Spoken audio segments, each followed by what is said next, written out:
6 प्रकार टॉपिक संपवलेला आहे. आज आपण पाहणार आहे त्या टॉपिकवरचे प्रश्न की आपल्याला त्या टॉपिकवरचे प्रश्न टॅकल करता येत आहे. ठीक आहे, बरोबर का?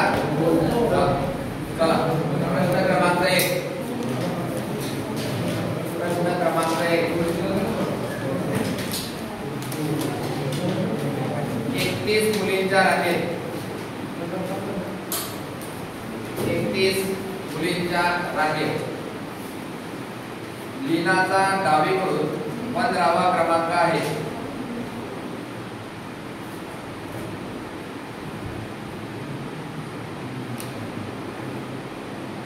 एकतीस मुलींच्या रांगेत लीनाचा डावीकडून 15वा क्रमांक आहे. तर उजवीकडून मोजल्यास तिचा क्रमांक कितवा येईल? अभी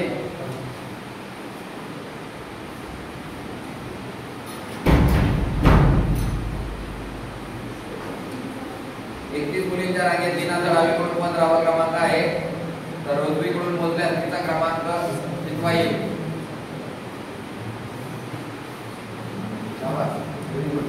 प्रकार क्रमांक 7वा. तिसऱ्या प्रकारात आहे 17. किती? 17. कसं काढलं? 31 मायनस 15 16 आणि त्याला डबल मोजायचं म्हणून प्लस 1 17. समजलं का? 31 मायनस 15 16 प्लस 1 किंवा तिथे पण केलं 31 मायनस 15 अधिक 1 तरी चालेल. ठीक आहे, उत्तर आलं 17. प्रकार तिसऱ्या मध्ये आपलं झालं होतं कितवा प्रकार? तिसरा. फॉर्म घ्या झालं होतं का? फॉर्म घ्या एक वेळा. तिसरा प्रकार चेक करा. 50 मुलांच्या रांगेला पहिला प्रश्न होता. पाहिला का? काय होता? 50 मुलांच्या रांगेत सीमाचा 30वा क्रमांक होता. आपण कितवा क्रमांक असेल? 21. तिथे तुम्हाला लिहून दिलं होतं की 3 प्रश्न क्रम होता. पुढून क्रमांक, मागून क्रमांक आणि एकूण विद्यार्थी. 3 लोक होता ना, 3 पैकी 2 आपल्याला गणितात दिलेले असते. आता या गणितात काय काय दिलं होते? एकूण विद्यार्थी देऊन टाकले होते. किती? 31. आणि तिचा एक मागून क्रमांक म्हणजे डावीकडून क्रमांक देऊन टाकला होता. समजलं का? डावीकडून क्रमांक देऊन टाकला होता. तर 2 गोष्टी आपल्याला भेटल्या. 2 गोष्टी भेटल्या की आपल्याला तिसरी गोष्ट काढणे सोपं असतं. जमेल? चला प्रश्न क्रमांक 2.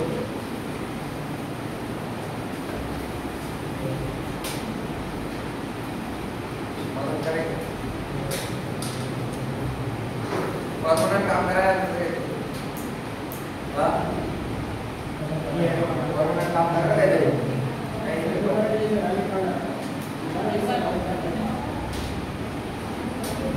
एखाद्याचं ते करायचं.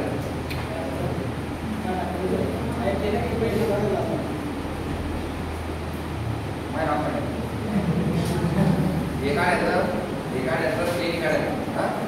परमनंट काम करण्याचे नियम आपण दिला आहे. चला 2 नंबरचा प्रश्न. PQRS परीक्षेसाठी येतात.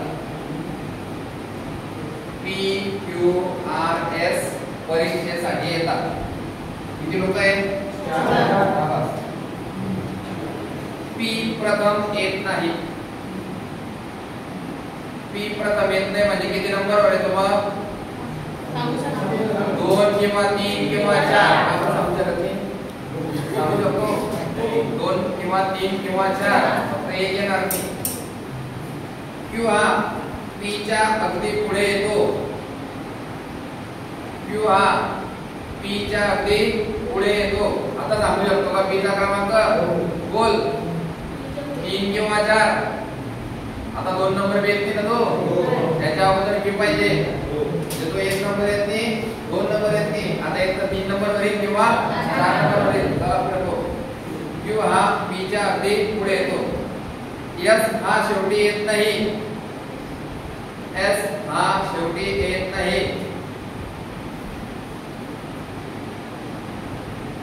s हा शेवटी येत नाही. तर प्रथम कोण येतो?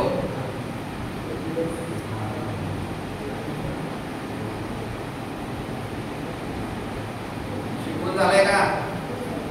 अरे शिकवलंय का? ती जर लोक म्हणताय बाकीचे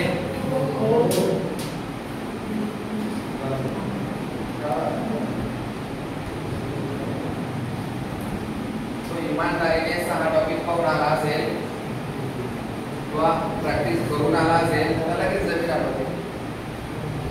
मी 4 लोक आहे, 4 लोक आपल्यालाच पाहिजे.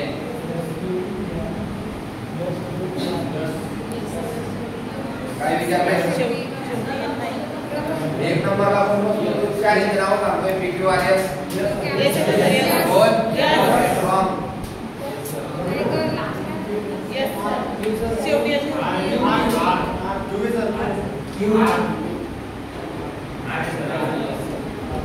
यस वाले आठवते करा. हे लोक सगळे चुकले. सुरुवात करतो.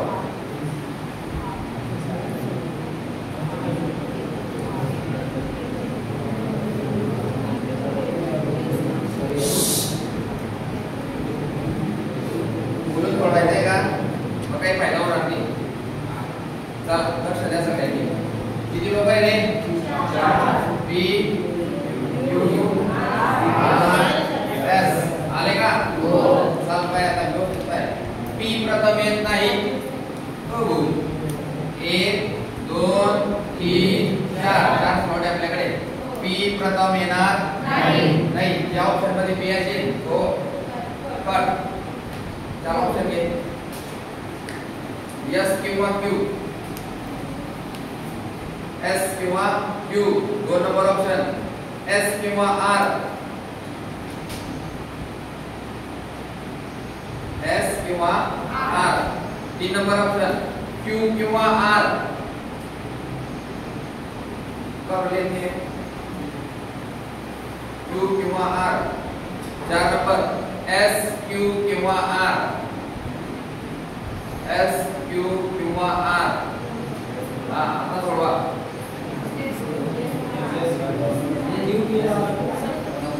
आता सांगा उत्तर.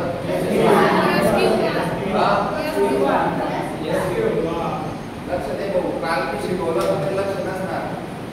मी शिकवलं असताना जर तुम्ही व्यवस्थित लक्ष दिलं तर लगेच जमेल. आता तो काय म्हणतोय? P प्रथम येणार नाही. P प्रथम येणार नाही. आणि शेवटची लाईन वाच. काय म्हणतोय? तर प्रथम कोण येईल? आता प्रथम जर P येणार नाही तर उरलेले सगळे एक नंबर येऊ शकतात. फक्त P येणार नाही. बाकीचे येऊ शकतात की नाही? कोण कोण म्हणता येऊ शकतात? कोण कोण म्हणता येऊ शकतात? येऊ शकता ना? क्लिअर क्लिअर आहे ना? आता पाय कसं आहे तर मी म्हटलं या वर्गात 8:30 ते 10 फक्त पंकज सर शिकवतात. माता याचा अर्थ काय झाला? बस बाकी कोणी शिकवत नाही. मग तुम्ही शिकवता, अनिल सर शिकवता, मराठी सर शिकवता, मग ते क्रॉस असा त्याचा अर्थ आहे. समजलं का? याला बुद्धिमत्ता म्हणतात. म्हणजे प्रश्न तुम्हाला क्विक टाइम मध्ये सोडवता आला पाहिजे. समजतंय का? अभ्यास सगळे जण करतात पण परीक्षेच्या दिवशी पास किती होता? बोटावर मोजण्याचे. कारण काय त्याचं? त्यांना परीक्षेमध्ये परीक्षा पद्धती समजलेली नसते. समजतंय ना? आपण जर मागच्या प्रश्नपत्रिका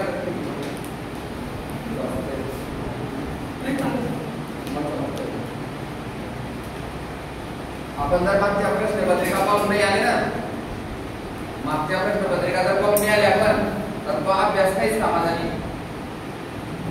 मी काय सांगतो समजून घ्या व्यवस्थित. आपल्याला जर हे माहित नाहीये की आपल्याला कोणत्या परीक्षेत अभ्यास करायचा आहे तर तुम्ही कोणता अभ्यास करताय तो अंदाजून करताय.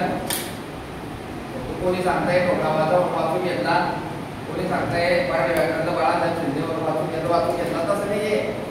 तुम्हाला एक्झॅक्ट माहिती पाहिजे पेपर सेटरने रांगेतील स्थानमध्ये कोणकोणत्या टॉपिकवर प्रश्न विचारले ते पाहण्यासाठी आपल्याला मागच्या प्रश्नपत्रिका पाहणं गरजेचं आहे.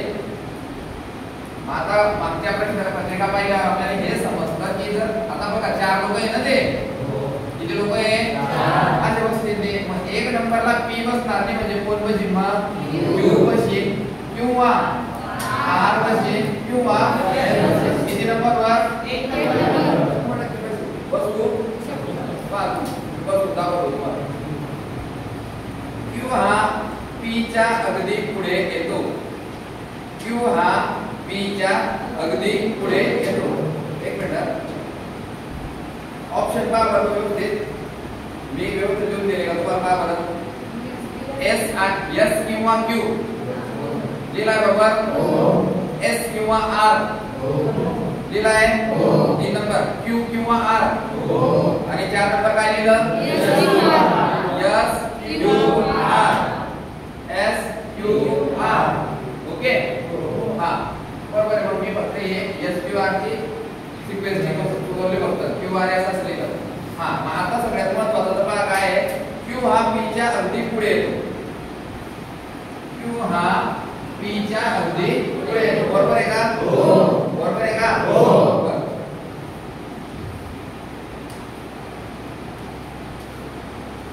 एस हा शेवटी येत नाही.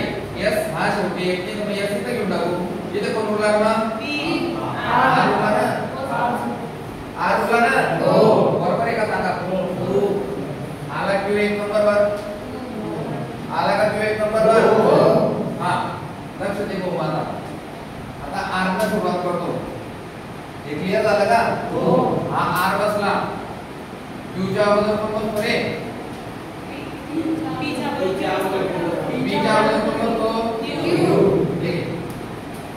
पी च्या अगोदर क्यू आणि हा एस आला का 1 नंबरला. चेक कर. शेवटी कोण नको पाहिजे आपल्याला? यस नको पाहिजे. आला का यस? यस आला का? येणार नाही. हे क्लियर झालं. हे क्लियर झालं. आता यस वाला क्लियर करतो. यस शेवटी बसत नाही पण 1 नंबरला तर बसेल. बसला का? बस. क्यू हा पी च्या अगोदर उरलेला आर खाली म्हणजे या तिन्ही शक्यता करेक्ट आहे. समजतंय? समजतंय का? हा असा तो प्रश्न होता. याचं उत्तर आहे option number 4 S Q R. कारभार आपल्याला जर जमला नसेल तर याची प्रॅक्टिस जास्त करायची. जर समजला नसेल तर विचारून घ्या परत की सर हे कसं झालं. होतं म्हणतोय तसं आपण चालतोय. पहिल्या मुद्दा तुम्हाला पहिल्या लाईन म्हणूनच समजलं होतं की काय होतंय विचार. जर पी बसत नाहीये तर मग पी सोडून जे बी गणितात असते ते सगळे 1 नंबरला बसतात. ऑप्शन मध्ये किती की लोक जाऊ त्या ऑप्शन मध्ये आहे. महत्वाचा शब्द काय होता रे? किंवा. किंवा म्हणजे काय? ऑप्शन. किंवाचा अर्थ काय तो ऑप्शन. आपण म्हटलं मला चहा किंवा कॉफी पाहिजे. तुम्ही दोन्ही देता का? घ्या दोन्ही हातांमध्ये घ्या. चहा आहे आणि कॉफी आहे घ्या. समोरचा काय बोलला? आपल्या घरी आला. आपण त्याला म्हटले काय घेणार? तो काय म्हणतो चहा किंवा कॉफी. आपण दोन्ही देतो का त्याने? तो म्हटला चहा किंवा कॉफी. याचा अर्थ काय? तो काढली एक काही द्या. समजताय का? आणि तो जर बोलला चहा आणि कॉफी आणा तर आपण काय करू? आणि किंवा मधला फरक समजला का? कोणा समजला? अरे बाजी भेजा. अरे बाय. आणि किंवा मधला फरक समजला का? लहान पोट आहे ते जत्रामध्ये गेलं. जत्रामध्ये काय राहतात? खेळणे. खेळणे पाहिल्यावर काय करतात? रडतात आणि ते मागतात. एक खेळणं त्याचा पप्पा म्हणतो. त्याच्यानंतर त्याला मल्टिपल खेळणे पसंत येतात. पप्पा ये बी आणि ये बी. त्याचा पप्पा काय सांगतो त्याला? बेटा कोणतं बी एकच घे. ते काय करतो? ऑप्शन देतो. हे घे किंवा हे घे किंवा हे घे. समजतंय का? म्हणजे तू सगळं म्हणजे त्याच्यापैकी तेवढं भेटणार कोणतं बी एक. समजतंय का? हे आणि हे गेले म्हणजे दोन गेले. आता जास्त टीप जातो अजून आणीचा अर्थ आहे दोन किंवा दोन पेक्षा जास्त. आणि म्हणजे एक होणार नाही. मी आणि माझा मित्र फिरायला जातो. एकटा जातो का? मी किंवा माझे वडील या कागदावर सही करणे. समजलं का? किंवा म्हणजे एक आणि म्हणजे दोन किंवा दोन पेक्षा जास्त. म्हणजे आता या तिघांपैकी आपलं उत्तर कोणतं आहे रे? नाही, आता शक्यता आहे. आता ह्या गणितात उत्तर आपल्याला दिलंय क्यू किंवा आर किंवा एस. मग या तिघांपैकी आपण कोणतं घेणार? कोणतं घेणार? तिन्ही घेणार. पण नदी उत्तर दिलं आपण तर तिन्हीपैकी एक. आता तसं नाहीये. उत्तर ऑप्शन मध्ये काय आहे? हे किंवा ए. समजताय का? त्याने दिलं असतं क्यू आणि आर आणि एस. तर या दोन्हींमधून कोणतं घेतलं असतं?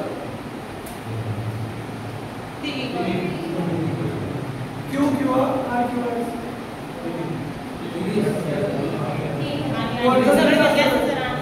आणि तर आता आता माहिती झाली तो बोला गेले तसा एक नंबर आर आहे ना. गणित सगळ्यांना समजलंय. उत्तर मी तुम्हाला माहिती आहे. फक्त आता शेवटचा 3 नंबरचा ऑप्शन हे 4 नंबरचा ऑप्शन आहे. तुम्ही कोणतं चूज करणार? 3 नंबर. कोणतं रे? 3 नंबर. कारण आपल्याला हे एक्झॅक्ट माहिती नाही. आपण जर हे सांगितलं तर पेपर सेटर मध्ये मी एक नंबर ठेवला. हे ठेवला तर काय करेल? समजताय का? हो. समजताय का? समजताय का? पुढे एका रांगेत एस हा आर च्या मागे असला. एका रांगेत एस हा आर च्या मागे असला.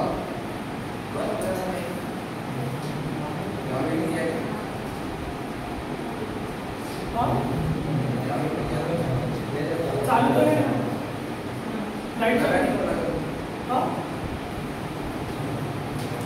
मग वो चालू है ना लाइट.